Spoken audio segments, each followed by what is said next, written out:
Сәлем достар, сіздермен бірге Айдана Сапарбек. Бүгін шайнек астына арналған салфетка тоқып үйренетін боламыз. Алдыңғы сабақта біз осындай 6 бұрышты мотив тоқып үйренген болатынбыз. Осындай мотивтан мен 6 данасын тоқыдым. Енді бүгін соны қосатын боламыз. Қалай қосамыз? Біреуі бізде ортада тұрады, қалған 6-ы жанында осы 6 бұрышында тұратын болады осылайынан. Міне, біз қазір осыны бір-бірімен қосып, сосын обводка жасап жүріп шығатын боламыз сыртынан.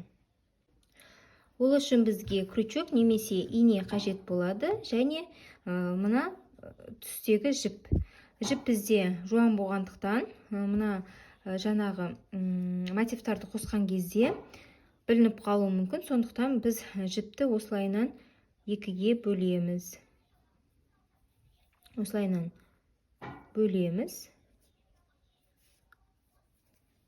тартып отырып 2-ге бөліп шығамыз. Міне 2-ге ажыратып алдым. Енді жаңағы біреуін аламын.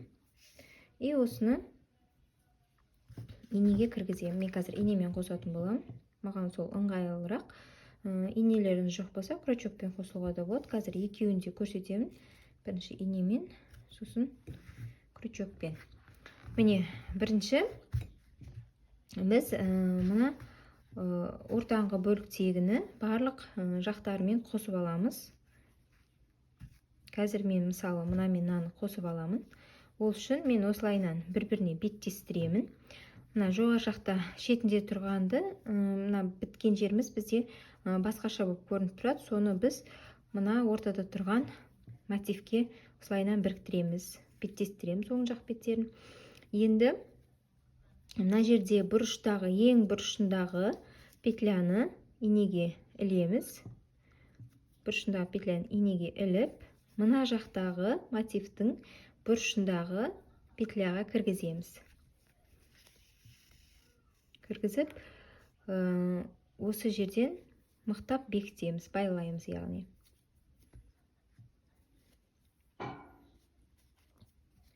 Келесі дәл осылайынан барлығын қосып кетеміз. Мында екінші петляны аламын.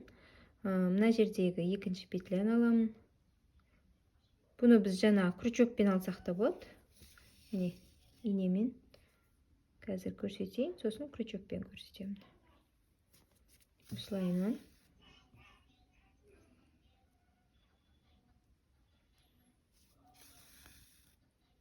Кәдімгідей жаңағы матаны тіккендей етіп, петляларын санап отырып, осылайынан біріктіреміз. Ең соңында, міне, мына ортада тұрған бұрыштағы, бұрыштағы петлямен мына бұрыштағы петля екеуі қосылу керек.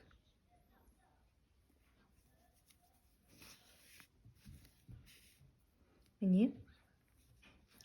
Енді, міне, осылайынан шықты, қосылды. Міне, тігісі мүлдем білінбейді. Енді келесі мына мотивті қосамыз. Міне, біріктіріп шықтым. 6-ауында. Енді бастапқы жібіміз бар ғой, бізде кішкене қалды. Сонымен осылайынан бекітеміз байлап. 2 байладым. Енді біз шеттерін қосатын боламыз. Ол үшін қазір крючокпен көрсетем енді. Міне, қалай қосамыз? Осылайынан әр қайсын біріктіреміз. Міне, бірінші осы жерден бастайын. Мына оң жағынан бастаймыз, шетінен, яғни дәл жаңа инемен тігіп шыққандағындай, дәл ортасындағы петля бар ғой бізде, осы бұрыштағы петля, соның біреуін ғана ілеміз. Әдем көріну үшін, егер біз екеуімен тоқитын болсақ, мына оң жақтан екеу, сол жақтан екеу, 4 петляны біріктірген кезде уже бізде грубо көрінеді. Сондықтан біз бір-бір ғана жіптен аламыз. Міне, бұрыштағы жіпті осылайынан аламын. Мына бұрыштағы жіпті дәл солайынан аламын. Осыдан жібімді өткіземін. Осылай іліп өткіздім. Өш жерін бекітемін байлап. Жаңа енемен бекіткендей етіп бекітіп кете береміз. Келесі петляларды ілемін крючокқа. Мына жіпті қосып жүріп кетсек болады. Білінбес үшін екі жіпті осылайынан шығарамын. И мынадан да шығарамын. Шықты. Келесі петляларды аламын енді. Жіпті шығарамын. И мынадан шығарамын. Келесі жіптерді аламын.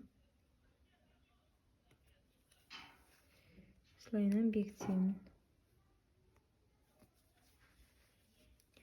Келесі жіптерді осылайынан аламын. Міне бұйымын уже қосып қойдым барлық бетін. Енді менде қалғаны осылайынан жасыл жіппен бір қатар сыртынан жүріп шығу әдем көріну үшін. Енді мына шетінен бастаймын.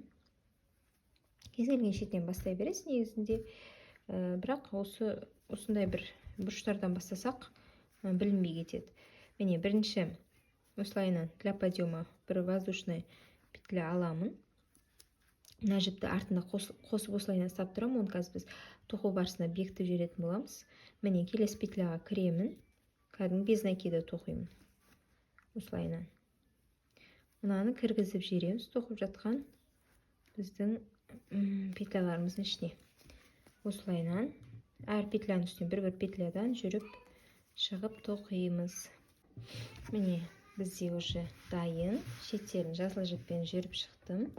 Енді тек бізге бұны үстінен марлы қоя отырып үтіктеп шығу қалды. Ыстық үтікпен басып шығамыз. Міне салфетка дайын. Ұнаған болса міндетті түрде лайк басыңыз. Сіздермен болған Айдана Сапарбек.